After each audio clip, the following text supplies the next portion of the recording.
Hey all, Ron here from Military Images Magazine with a new episode of Life on the Civil War Research Trail. I want to take you to Camp Henning, Fort Scott, Kansas on January 1st, 1863. It's Emancipation Day, and in camp, the 1st Kansas Colored Infantry is a couple weeks away from mustering into the service. And in camp, there are 3 flags floating overhead made by the women of some of the soldiers.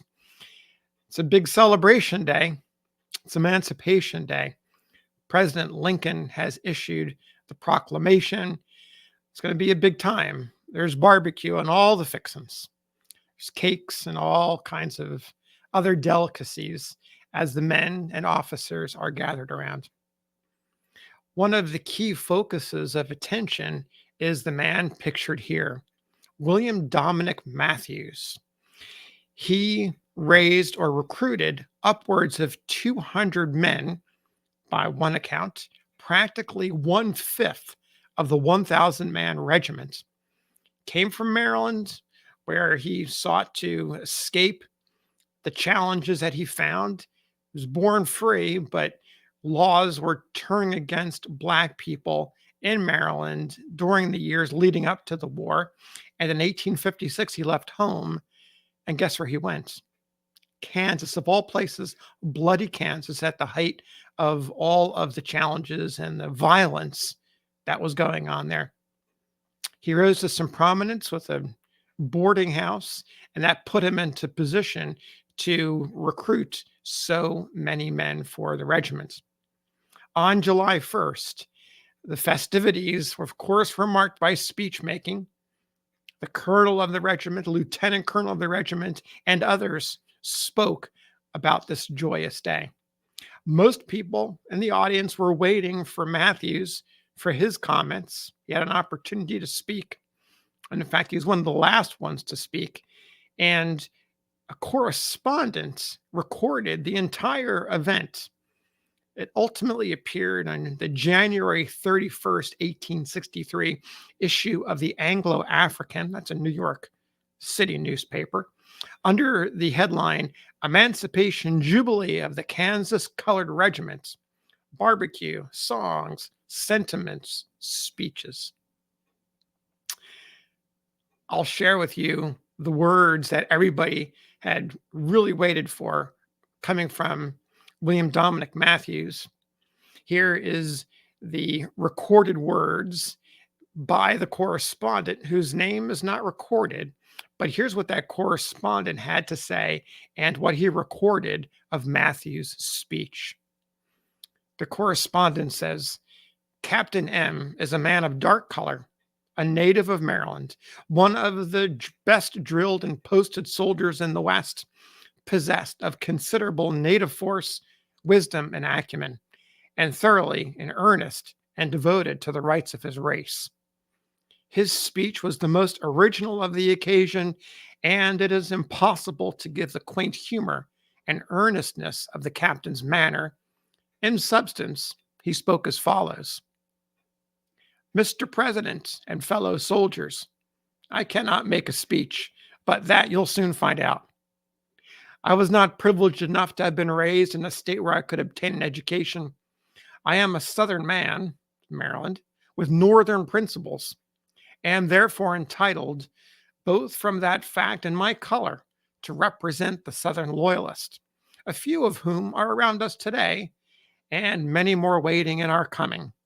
I was born in Maryland, a so-called free man, but I've never known what the word meant till of late. When there I went to railroad or stage office, paid my money as other men did, I was asked where the white man was who was to go as my bond. That's Maryland freedom. I am 2,000 miles from home and all my relations, and there's a good many of them, 11 brothers and 10 sisters. I am the one that's left home.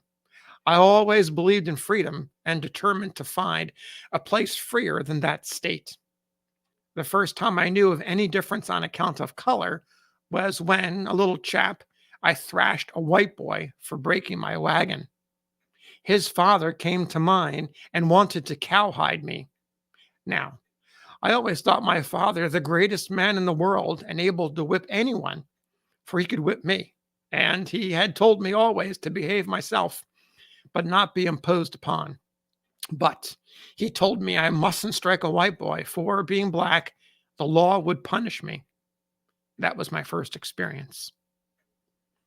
Today is a day for great rejoicing with us. The president has proclaimed freedom. The Southern loyalists hear and intend to take it. I am not surprised while I rejoice.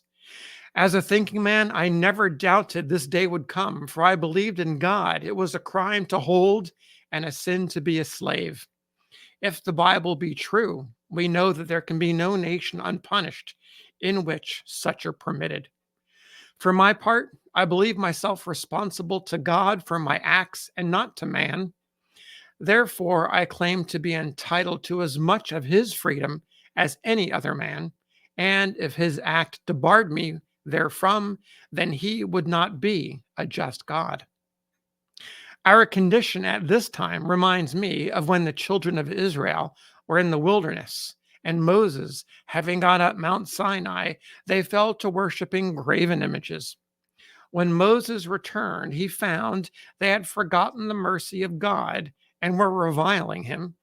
He then called upon all the sons of Levi who sinned for the Lord to gird on their swords and come down from the host. And all the true sons of Levi girded on their swords and came out. Moses told them to pass through the congregation and slay everyone who was not for the Lord, even though it were his own brother. And they slew all who were not for the Lord. The rebels, like the Israelites, have forgotten God's mercy in bringing them through the war of independence and now seek to destroy the Union. Some, even who pretend to be on our own side, have made a graven image and worship the curse they fight to destroy, human bondage. Abraham at last has called upon the true sons of the Union, as Moses did on the sons of Levi, to come out of the south, gird on their swords, and go forth slaying every man who was not with them, even though it may be their own brother. Our Southern loyalists have many a brother in the rebel army. Again, I am reminded of another scene in the Bible. The Jews were once captured and carried prisoners to Babylon. There, they were held captives for many years. During this time, the temple fell into ruins. At last, God put it in the heart of Cyrus, king of Persia, to rebuild Jerusalem. He issued a proclamation to all the kingdoms under his rule. Who among ye will come up to build the house of God? And the Jews came up from Babylon. When they came to Jerusalem, the king asked what part of the work they wished to perform and what pay they wanted. They replied that they came to rebuild the house of God and would work if need be without price. Tools were put into their hands, and it was they who found the Ark of the Covenant and the keystone of the arch, without which the grand architect declared the temple could not be rebuilt. Abraham Lincoln calls upon the captives to rebuild the temple of the Union. They will come 4 million strong. And when the tools are put in their hands, and the ark of justice and the keystone of the arch freedom, so that the temple shall be rebuilt and treason destroyed. Let me speak a word to my people. Now is the time to strike. Our own exertions and our own muscle must make us men. If we fight, we shall be respected. I see that a well-licked man respects the one who thrashes him. So there you have the words as spoken by William Dominick Matthews and recorded by a correspondent on the day of Jubilee, January 1st, 1863, at Camp Henning, Fort Scott, Kansas. Thanks for listening. We'll see you on the next episode of Life on the Civil War Research Trail.